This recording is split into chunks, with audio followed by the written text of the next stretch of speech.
ตร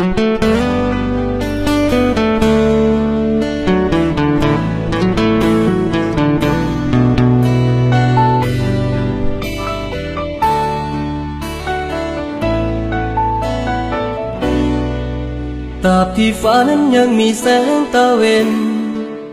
ความหนาวเย็นปกคลุมไปด้วยหมอกหนาชีวิตเปียกเหมือนดังดอกหญ้ายามเสาเบ่งบานยามแรงแห้งเหี่ยวไปหยดน้ำค้างเมื่อสว่างก็จางลาการเวลาผ่านมาแล้วผ่านไปความรักที่ยังบ่สดใสจะผ่านพ้นไปเมื่อสองใจเฮาศรัทธาพออายบ่แม่นพาอินเป็นคนติดดินมีฮักมีสังดังคนทั่วไปก็ได้แต่หวังว่าน้องนั้นสิเข้าใจบ่ได้หวังกำไรสิหยอกลิ้นกินแล้วแซวนี้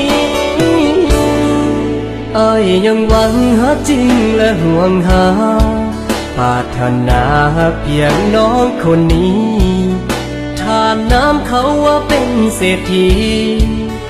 อ้ายนี่กะบ่แม่นพา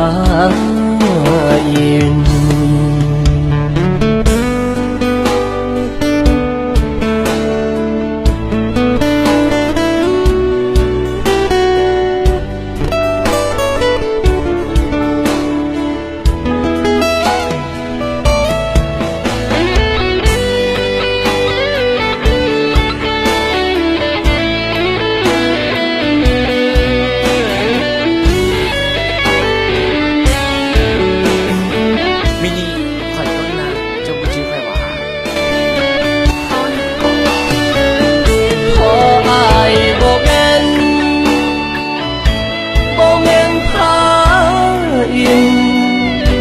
เป็นคนติดดินมีฮักมีสังดังคนทั่วไปก็ได้แต่หวังว่าน้องนั้นสิเข้าใจบ่ได้หวังกำไรสิหยอกลิ้นกินแล้วแซวนี้อ้ายยังหวังฮักจริงและห่วงหาปรารถนาเพียงน้องคนนี้ทานน้ำเขาว่าเป็นเศรษฐีอ้ายนี่กะบ่แม่นพาอินอ้ายนี่กะบ่แม่นพา